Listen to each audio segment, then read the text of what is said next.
राम राम भाइयों, विद्युत क्षेत्र की संरक्षित प्रकृति क्या होती है देखते हैं। देखिए, संरक्षित प्रकृति का मतलब यह होता है कि कोई भी कार्य किया जा रहा है तो उसमें कार्य में जितना रास्ता जो है बीच में, यानी कि जो पथ है, उस पर निर्भर नहीं करता। वो कार्य किस पर निर्भर करता है? तो प्रारंभिक और अंतिम स्थिति पर निर्भर करता है। यानी कि आप समझिए कि जब हम लोग किसी भी, जैसे मान लीजिए इस मार्कर को हम लोग नीचे रख कर धक्का लगा रहे हैं तो इसके बीच में कोई परिवर्तन नहीं होगा। कहाँ पर परिवर्तन होगा? तो यहाँ पर और यहाँ पर, यानी कि ये जो है और ये जो है, ये दोनों चेंज होंगे, ठीक। लेकिन इसका बीच का रास्ता जो चेंज नहीं होगा। यानी कि आप कह सकते हैं, इसका उदाहरण ले सकते हैं, पानी, यानी पृष्ठ तनाव जब उसमें होता है तब, यानी कि जब हम यहाँ पर एक ठोप पानी रख दें, एक बूंद पानी रखें और उसके एक साइड हम लोग किसी सुई से या फिर किसी चीज़ से हम लोग छुएं तो उसके अंतिम स्थिति में, यानी कि जैसे मान लीजिए एक पानी का बूंद है, ठीक। तो इस पानी के बूंद में यदि हम यहाँ पर छूते हैं तो इसके बीच में कुछ नहीं, लेकिन यहाँ पर साइड में कुछ परिवर्तन होगा, ये उधर की ओर जाएगा, यानी कि पृष्ठ तनाव, ठीक। तो ऐसे उदाहरण आप ले सकते हैं। तो अब मान लीजिए कोई एक संरक्षित प्रकृति का हम लोग एक क्षेत्र लेते हैं, ठीक। तो विद्युत क्षेत्र का एक संरक्षित प्रकृति वाला लेते हैं, एक विद्युत क्षेत्र लेते हैं जो संरक्षित प्रकृति का हो। इस फिगर को समझिए आप, बस ये कॉन्सेप्ट आपको क्लियर हो जाएगा। इसका नाम हम लोग देते हैं जो हमारे बुक में दिया है, P Q R और यहाँ पर S दे देते हैं, ठीक। तो अब यहाँ से कोई आवेश चलेगा और यहाँ से जाते जाते फिर से यहाँ पर आएगा तो इसका मान शून्य होगा, क्योंकि उसका विस्थापन कितना हुआ है? तो शून्य ही हुआ है, क्योंकि यहाँ से चला था फिर से यहीं पर आकर रुक गया। यानी कि इसका दूरी जो है कितना डिस्टेंस तय किया है? तो 0 किया है, क्योंकि जो जहाँ था वहीं पर आ गया तो इसका डिस्टेंस कुछ होगा ही नहीं। तो यानी कि इसका विस्थापन नहीं हुआ है, तो इसका मतलब इसका विस्थापन 0 हुआ है। तो यानी कि इसमें लगा हुआ कार्य जो होगा वो भी हमारा 0 हो जाएगा, यानी कि W बराबर ही हमारा कितना हो जाएगा? 0 हो जाएगा। तो हम लोग करेंगे क्या कि विभवांतर निकालेंगे कि यहाँ से यहाँ तक जाने में, यहाँ से यहाँ तक जाकर फिर से यहाँ पर आने में कितना विभवांतर लगा है, यानी कि VA और VB के मान कितना है।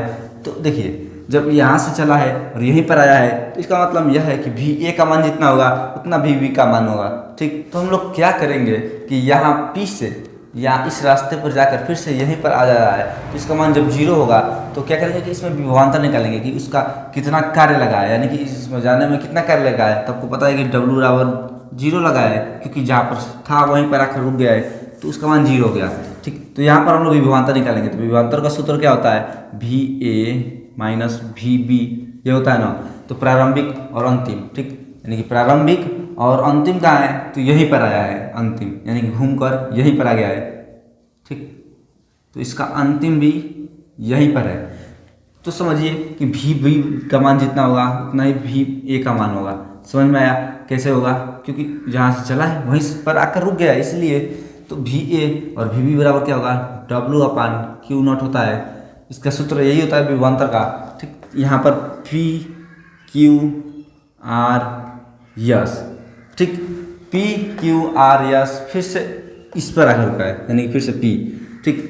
तो यहाँ से चलकर फिर से यहीं पर आकर रुक जाना, तो हमारा क्या होगा? 0 मान हो जाएगा।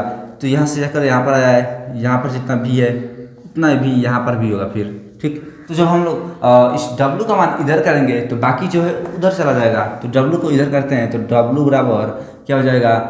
Q0, और इसको हम लोग कोष्टक में लिख लेते हैं VA माइनस VB, ठीक। कैसा है? क्योंकि इसको इधर किए हैं, यानी कि W का मान निकालना है तो W को इधर किए हैं। तो W बराबर यहाँ पर हम लोग लिख सकते हैं Q0, और चूंकि आपको पता है कि यहाँ पर VA और VB का मान कितना होगा, तो दोनों का मान सेम ही होगा। तो हम लोग कह सकते हैं कि यहाँ पर प्रारंभिक स्थिति का जितना मान होगा उतना ही अंतिम स्थिति का विभवांतर ही होगा, ठीक। तो यहाँ पर लिख सकते हैं चूंकि VA बराबर V, तो VB बराबर V कितना होगा? V होगा, ठीक।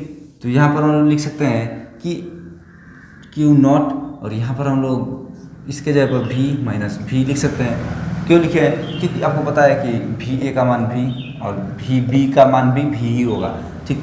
तो यहाँ पर क्या लिखेंगे? W बराबर यहाँ पर Q0, और यहाँ पर देखिए V माइनस V है, तो V में V माइनस करेंगे तो हमारा 0 हो जाएगा। तो यहाँ पर 0, ठीक। तो जब हम लोग Q0 का गुणा 0 से करेंगे तो W बराबर यहाँ पर क्या हो जाएगा? 0 हो जाएगा।